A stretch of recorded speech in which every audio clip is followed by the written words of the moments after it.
With Apex Season 2 just recently dropping, I feel like everybody has gotten used to the new update and map changes. But there has been some secret buffs and nerfs to not only characters, but also guns within the game. Like, did you know that the Leviathans can actually give away enemy positions by looking directly at them, and that the extended energy mag can actually make your gun reload faster? Hey, what's up, guys, it's Navelow here, and today I'm going to be telling you guys 5 tips and tricks that pros don't even know. Now, if you guys learned anything new in this video, I would very much appreciate if you guys could drop a like on the video. That would help out a lot, and tell me what kind of video you guys want to see next for some tips and tricks in the comment section below. Teased in the first Apex season, flyers have been added into Apex Season 2, but did you know that there's 3 different kinds of flyers? The first type is area-based flyers. These are the same flyers that we saw in Season 1, and they only fly in the areas that they are spawned in. They normally fly in circles surrounding unmarked areas on the map carrying loot, and you could just easily shoot them down. The second type of flyers is perched flyers.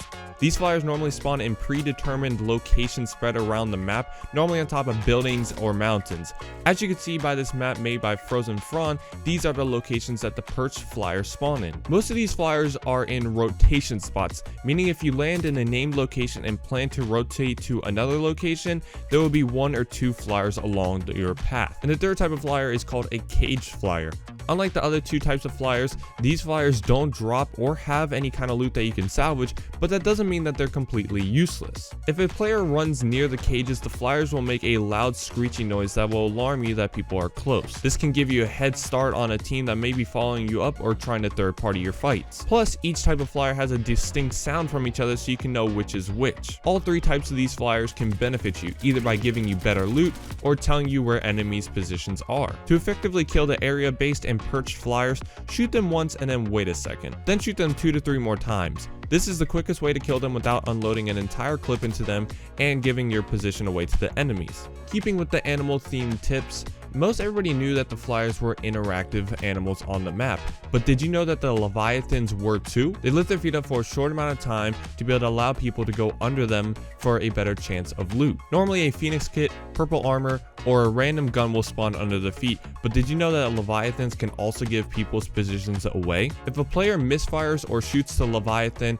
it will look directly down at the player, telling everyone on the map where they are. Not only will it look down at the player, but it will also make a faint noise, so you could use this information to your advantage to either third-party fights or avoid them altogether. Apex Season 1 exposed us to a completely new legend called Octane, and Season 2 is no different. For my third tip, I'm going to be teaching you guys how to play, counter, and win with Wattson. With the most recent addition of Wattson to the game, she brings new elements and playstyles to the game that are hard to counter. She's a fast-moving tank that can close off areas, allowing you and your team to secure position with ease. Fences of electricity, aka nodes, can be placed and picked up while playing her. You can also connect up to 12 nodes with enemy nodes to make bigger and better fences. Wattson's ultimate can be fully charged with the use of 1 ultimate accelerant. When you place her ultimate down, not only does it act as a trophy system, destroying all incoming ordnance such as thermites, grenades, arc stars, or even Legend's ults like Bangalore's airstrike, but it also heals anyone's armor that's close to the ultimate, including enemies. One thing to note about her ultimate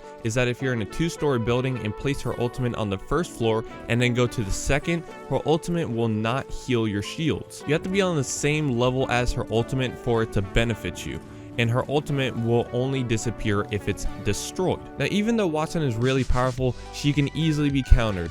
Like stated before, her ultimate heals everyone's shield, so if you play around an enemy's Wattson ult, it will also benefit you. And her nodes are easy to destroy, just like Caustic's trap.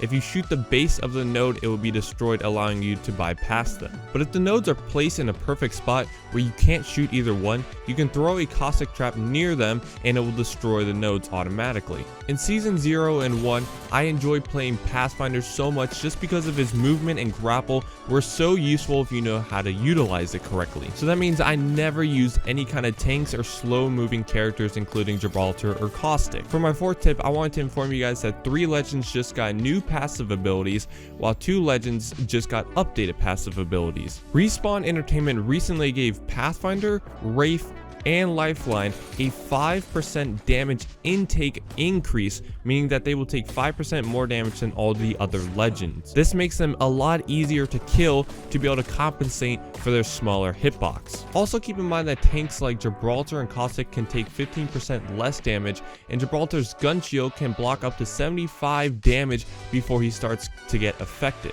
This diverse set of damage intakes can sway gunfights and your choice of who you play as. Like I said before, I used to main Pathfinder. Whenever he got taken, I would play as Wraith, but with this new information presented to me, I have been maining Caustic. Not only is he absolutely insanely good, but he's also insanely good at being able to counter Watson. And speaking about the old seasons, in Season 0 when the game first came out, the meta was only using the Wingman. Then Season 1, the meta was to use the R99. Now with Season 2 dropping, the meta has changed yet again, with it now being the swap meta. This is tip number 5.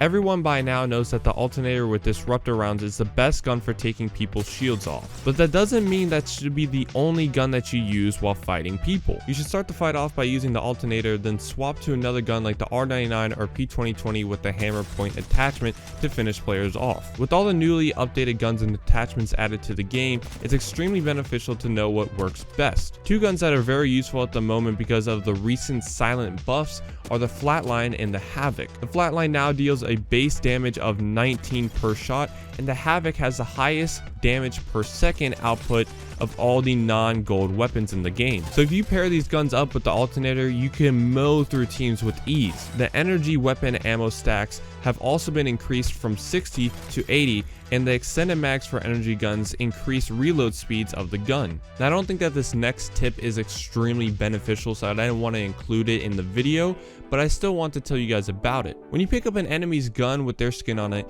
you can now change the skin to yours by clicking the top right of the weapon in your inventory where it says apply skin. It looks like a little paintbrush. And this has been 5 tips and tricks that pros probably don't even know, and a little bit of an honorable mention for you guys. Like I said in the beginning of the video, if you guys did learn anything new, please make sure to drop a like on the video. I will be coming out with more tips and tricks videos and just overall amazing gameplays. I stream 4 times a week over at twitch.tv/Navelow, so if you guys want to catch any of these gameplays or tips and tricks live, you can catch it there. Link will also be in the description, not only to my Twitch, but to all my social media, so if you guys want to follow me there, you definitely can. So yeah guys, please comment and subscribe. Thank you guys for watching this video. See ya. Bye.